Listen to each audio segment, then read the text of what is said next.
If you are a Western wrestling fan, like the vast majority of you are aware of how much of a meme the roll-up became as a cheap victory and an utter eye roll. 90s Joshi wrestling, though, has a remarkable set of pinning combinations that are just as effective and definitive as a standard finisher.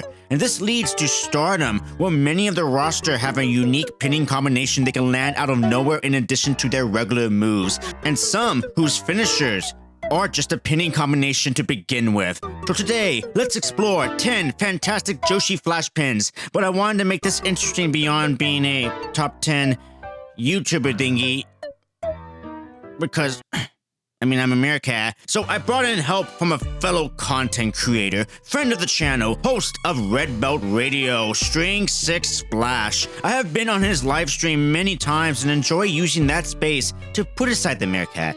Just talk Stardom as a semi-normal dude. He has a great guide to introduce newer people on Stardom, and if you, in general, like a more chill radio-style presentation to receive solid information and analysis, you should subscribe. That said, the Meerkat had to re-record over me because I didn't record myself properly because I'm such a great content creator. So, this is 10 Joshi flash pins with Meerkat Ultra and String6Splash. Who's ready for story time with Meerkat. Meerkat?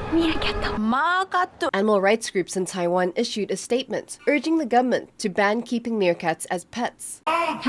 Before we begin, let me get some honorable mentions out of the way. Senka here is the super rookie who I really need to talk about at some point, and her finisher is just a pin. She's just straight up trying to pin them. It's not a flash pin, so it's not on this list, but it deserves a mention because I freaking love it. You know, I've always wanted to see a wrestler just use the pin as their finisher, and she's one of the most unique wrestlers on the rise. And shout out Mina Shirakawa with her glamorous pin. But we don't get to see that move anymore because TK number 10! Sorry, I'm screaming because I'm a Meerkat. There isn't a lot of TJPW flash pins out there that I can immediately recall when I did the recording with String, but I always remembered Raku's Hurricane Turn because this is God, people. Yes, God's move. God's move is a straight jacket backslide, and I personally never seen that, and I found it to be super clever for a super awesome god like Raku. And she loves trains, and a hurricane turn is a train. So, Godspeed, God. Onto you, String. How do you top God? So my list coming in at number 10, probably the most unlikely wrestler of the list. Some of these will be very intuitive and obvious. This one, I went a little bit outside. The wrestler is Hina, and the technique is the Gato clutch. All three of the sisters, Hanan, Rina, and Hina, have flash pins. But I wanted to highlight Hina because I think this technique helps her moveset out a lot. She's got the judo throws. She's able to use the opponent's momentum against them, use leverage. But most of her moveset is very power-based. She's very planted, heavy slams. She's using a lot of strength. And this move gives her that burst of speed, that surprise factor. So I think it does a lot to help her matches out. What I like about this is the clever, almost psychological approach that she takes using this move. With the Gato clutch, she's using her strongest limbs, which are her legs, to pin the opponent's weakest limbs, which are their arms. And it's a very visual, very noticeable move. It's something that stands out. And with flash pins, I think of flashy as in they're very quick, but they're also visually interesting. There's a visual flash and a presentation to them. So I think it's a good way to give her speed to balance out her strength and her power. So I got the Gato clutch at number 10. Number 9! Kaori Yoniyama and Fukujin Death's Okanaro. Bam! You want to know who wrestled the most matches in 2025 in Joshi? Bam! Kaori Yoniyama at 238 matches, which was third of all wrestlers around the world, below Mystico at 2 and a UK wrestler named Axel Carter, who had a mind-boggling 365 matches. Dude, bam! Dude! Yoniyama's roll-up is a simple O'Connor roll that she does effortlessly. She looks like a ball when she does it, capturing them. It can defeat anybody, and it's Kaori Yoniyama, damn it. I just wanted to shout her out. My number 9, in terms of the wrestler, they rank very highly. The wrestler is Mei Sarah, and the technique is the shooting star. I think Mei Sarah is for sure one of the greatest high-speed wrestlers, certainly in recent years, and I give this move some bonus points actually, because of the starting point. It has a bit of like a runway or a launch pad. This move starts a little bit in the corner. She's got to accelerate into the move. It also gets another bonus point from me because a lot of flash pins are like one like swift, decisive move, but this one has an extra step to it. It has a series of a couple somersaults before she can fully land into position and pin the opponent and trap them. So I give her a lot of credit, but there are a lot of other techniques to cover. So coming in at number 9 is Mei Sarah's shooting star. Number 8! Koguma with the Kuma roll. I love this move. It's the most natural form of a roll-up that makes so much sense to add all your weight behind it. This bear right here, has won many matches with this move, and it's just a simple move, but it works so well. My number 8 pick, the wrestler, is Fukigen Death, and the technique is the O'Connor roll. I just love that there was a period of time where every opening match to a house show and every opening match to a pay-per-view was the platform for this move. This was the scourge of like 1,000 rookie wrestlers. No one was safe. Fukigen Death's character, this assortment of bizarre jokes and gags, and I feel like the O'Connor roll is just the final punchline, the final joke to carry out. She gets bonus points because she's posing while the 3 count is being implemented. She's throwing up the horns. Her eyes are rolling back in her head, and the opponent is absolutely helpless.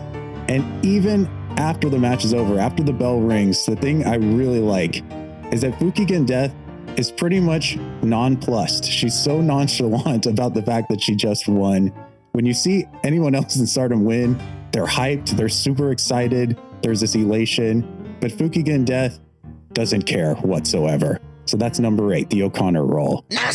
Mei Suruga has loads of creative pin combinations in her arsenal, and she executes them all effortlessly. It's no secret that I find Mei Suruga to be one of the best pro wrestlers in the world for a variety of reasons, and one of them is her style. It's just so much fun, easy to translate, and it can end matches at any time. She has her cute on purpose, of course. Her hukiboshi always looks great when she executes it. Her propeller pin, but I've loved her finishing move as of late to win matches, where she crosses the opponent's arm and traps them in the counter pin. It comes out of nowhere and is highly effective. And since I'm here, shout out to all the Choco Pro women who all have great flash pins. We got my number 7 pick, and once again, I'm a little bit slow on the draw because it's already been mentioned. The wrestler is Koguma, and the technique is the Kuma roll. This move is like a metaphorical representation of Koguma. It shows how she is deceptively way more quick, way more agile, way more clever than we regularly see. We know her for the jokes. We know her for the Kuma dance. We know her as a comedic powerhouse. But this move always gets a reaction. It's got that physical twist of her body at the very tail end to cement and put the nail in the opponent's coffin. It expresses a lot about her ability as a performer, because as she's performing the move, you can see the desperation on her face, the will to try and win. It always feels like this is the last ace up her sleeve, and it's all or nothing. This has to work. That Koguma is faster, more agile, more creative, more versatile than you think. And that's why I've chosen the Kuma roll for number 7. Number 7! Mahestro Krado.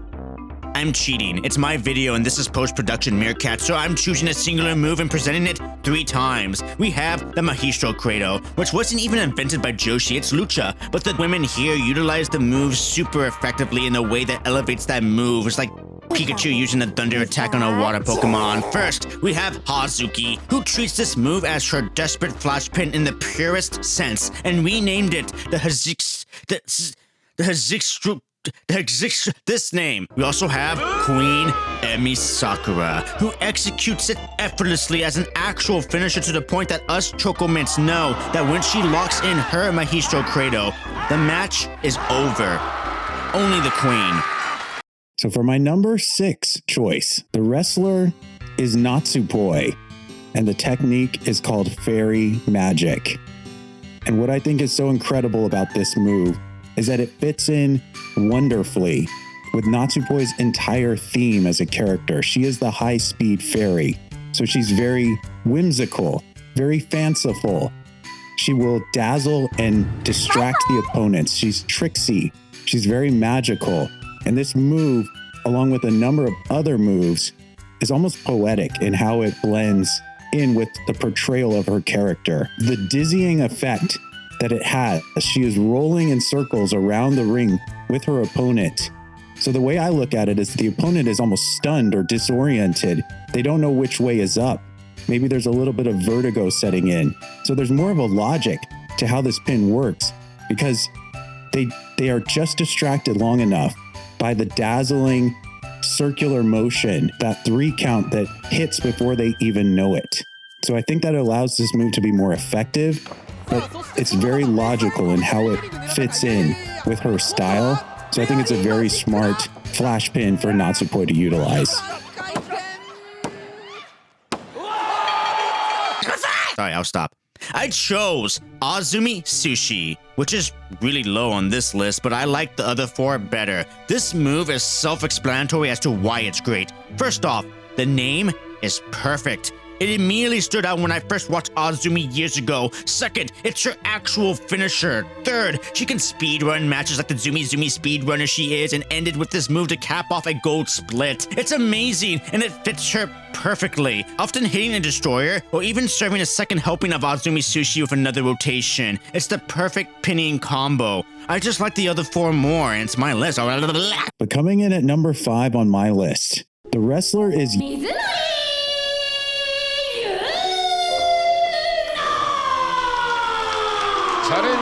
and the technique is Supergirl. I really wanted Yuna to make the top 5 of this list. First of all, she's the current high-speed champion in Stardom, but I really think that this move and her status in the company has emphasized the journey she's been on.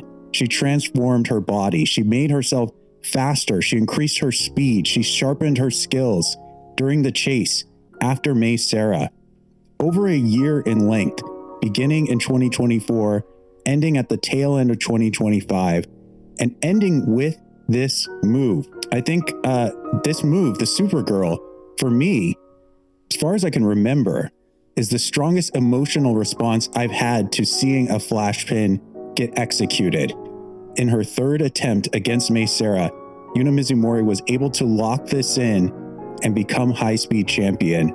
And it was a great finale to that long-term character journey that she's been on. And now she kind of is superhero. She's evolved this silver shining costume, and she's the one that everyone is chasing now.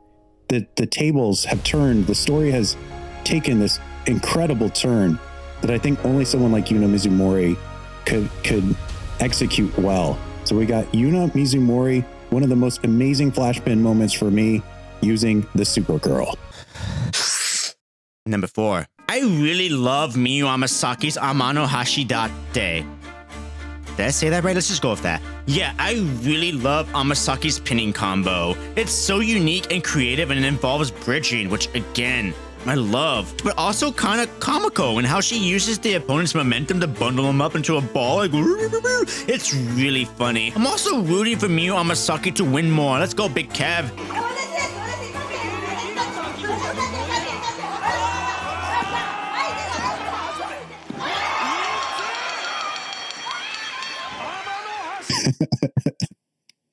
All right, we're getting into the final 4. The wrestler is Starlight Kid, and the technique is the Momo latch. This is another move that I really think fits the theme of the wrestler. She's the Sky Tiger. She's a high flyer. This is a move that's very visually arresting, very visually flashy. She's got to run the ropes to get the momentum to be able to perform the move. Leaping into the air, this crazy corkscrew twist that throws the opponent completely off balance. So this move even has storytelling context around it. Momoe Nakanishi actually trained Starlight Kid behind the scenes to help her refine this. Also, to add to the storytelling, Starlight Kid uses this move so very sparingly. You will really just see it in her biggest matches. You're not going to see this at house shows. You're kind of going to half forget that she even has this in her arsenal as a great storyteller and as the Sky Tiger dancing in the night sky. 3 Gläser. Nuts boy, the fairy queen boy, with the flash pin poise. You chose a great move from boy earlier, String, and I'm gonna choose a different boy move, the fairy blink. This is truly a flash pin. She leaps on the opponent and does a little spinny, and it's over in a blink of an eye. No, it's over before you can even figure out what a bi poi is. I love this poi. Number 3, the wrestler is Saki Kashima, and the technique is the Kishikaisei. Perhaps there is no flash pin around more synonymous with the wrestler that utilizes it. When I think about Saki Kashima, I think about the Kishikaisei. The name itself, as I know you know, Meerkat, something along the lines of a revival or resurrection from the brink of death. So it helps tell the story of her entire match. The way she can just crumple on the floor, take these bumps, and seem completely frail, completely lifeless. We don't know if there's any movement, any breathing, anything going on. So I give this pin bonus points because not only is it a flash pin that we all have seen several times, but this is one of the rare flash pins that can end the match within the first 60 seconds of the bell ringing. A truly deadly technique that adds so much variety to an entire show and adds shock value to an entire show, because it doesn't matter if you're an S-tier wrestler or anything beneath that. You might be sent home packing in a matter of something like 17 seconds. So that's why making the top 3, Saki Kashima with the Kishikaisei. Number 2 is going to surprise everyone, but I have to admit that my number 1 choice is purely artistically based on aesthetics. Technically, this move is the most powerful pro wrestling move of all time, as it can defeat anybody on the roster. Instant kill. And yes, you know who I'm talking about. It's this little demon and master of 1,000 pins. All of them being the best move in all of wrestling, Kishikaisei. Revival from the brink of death, the perfect move for Saki Kashima that puts a final pin on her character detail. It's perfect. She either defeats you in 14 seconds or she dies, and then revives with 1 HP to hit the Kishikaisei. She's defeated Mai Iwatani, Julia, Shuri, Ano, Azumi, and so many more. This simple move is the best move in all of wrestling, and the practitioner, the master, is one of my favorites ever, and I'm gonna miss her when she retires. Oh dear. Again, number 1 is purely aesthetic, but the Kishikaisei is the most powerful, best pro wrestling move of all time. Let me free.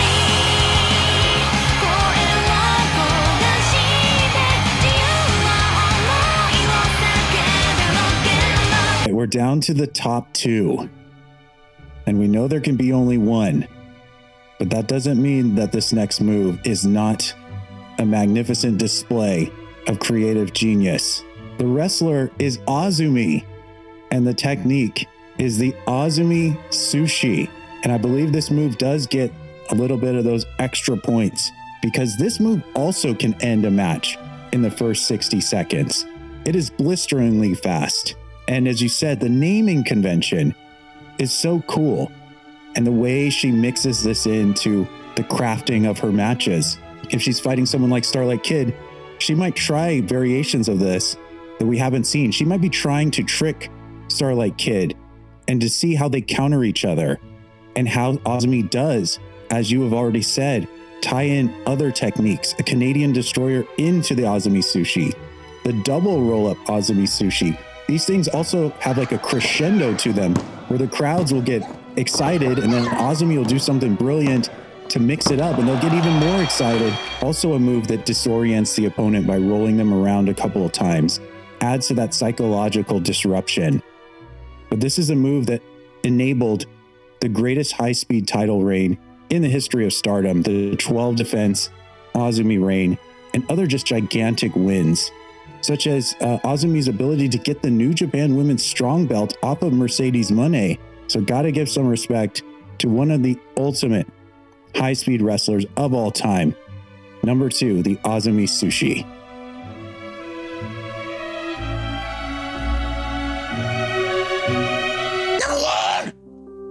A move with a very, very odd name. Pottering.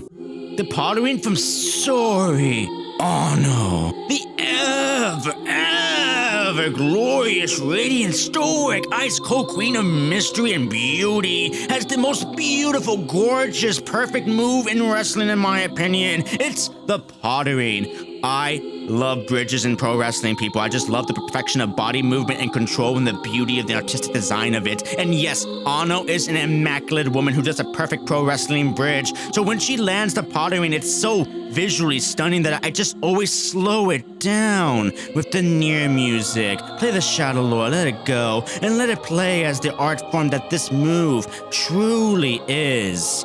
Kishikaisei has all the logic in the world to be the best pin, and it honestly is, but Sori Ano's pottering is high art. Put it in a museum. It's the horse in motion in the form of pro wrestling.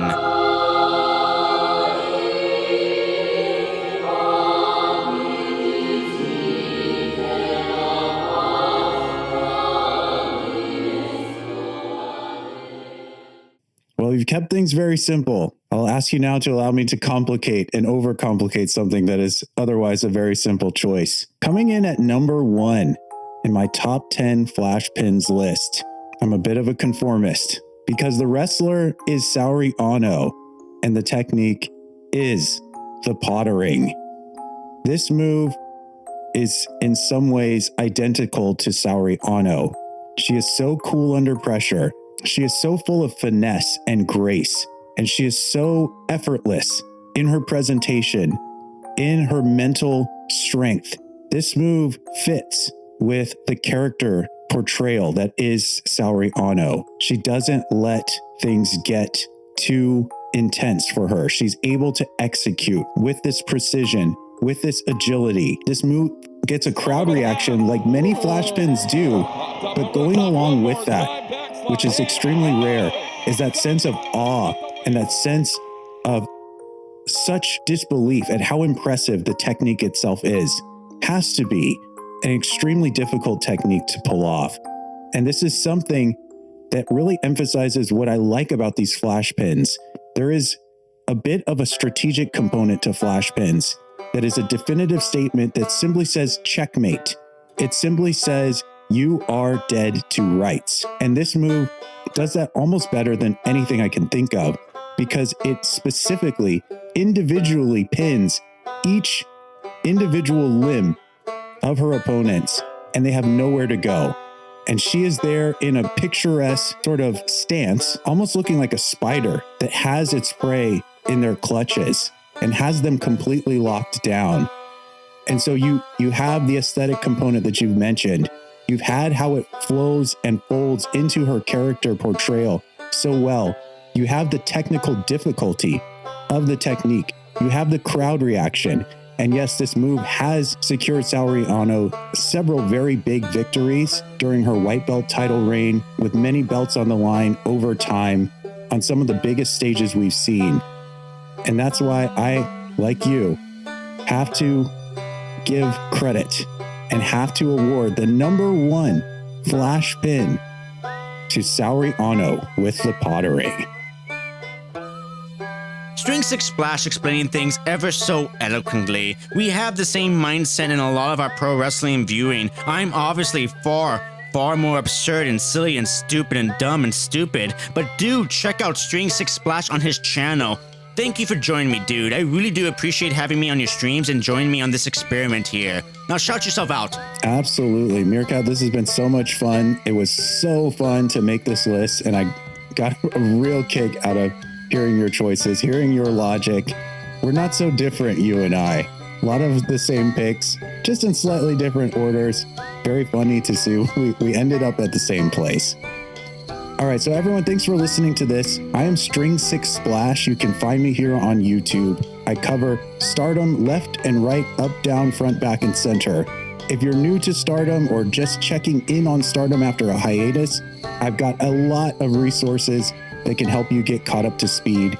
And if you're as obsessed about Stardom as I am, there are a lot of ways for you to join the discussion, make sure your voice gets heard, and interact with what we've got going on.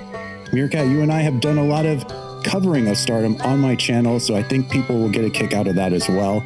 So come check me out at YouTube, String6Splash. I have a series called Red Belt Radio you can also search for, and you can find me on Twitter and Blue Sky as well. Thanks a lot. Thank you to my Patreon sponsors, especially to my newest ones, Paul Dorn, Pickle Summer, welcome back, and Jeffrey Jermaine Jr. III, of course, Jeffrey Jermaine Jr. III. We also have Glubin Shish, Shiwa, Noah Jesse, Michael Harmshaw, Vez Bosco, Robert Vinehorn. Oops, I just combined both your names like a fusion ha. Robert Watson, CJ Vinehorn, Fushroll Doc, Sailor Cosmos, Martian Kai, speaking of Dragon Ball Z, Grizzle, Bio, Joshi Bob, Bibbidi Bobbidi, whatever, Joe Pro, Jana Bole, Rockers 99, Luciano Redo, Doggo Snake, Tony Davis, Little Tutu, Scott Davis, JLA, I Want Victims, Aaron Zakari, Juggernaut Graphics, Ray Kanashige, Adam K, Kev, Mullen, Dan, Work, Terrence, Matthew Pelatushka, Justin Stein, Ace of Trace, Renee Valdez, Tej, and Jeff. I don't know why I go backwards, people. Thank you again, String.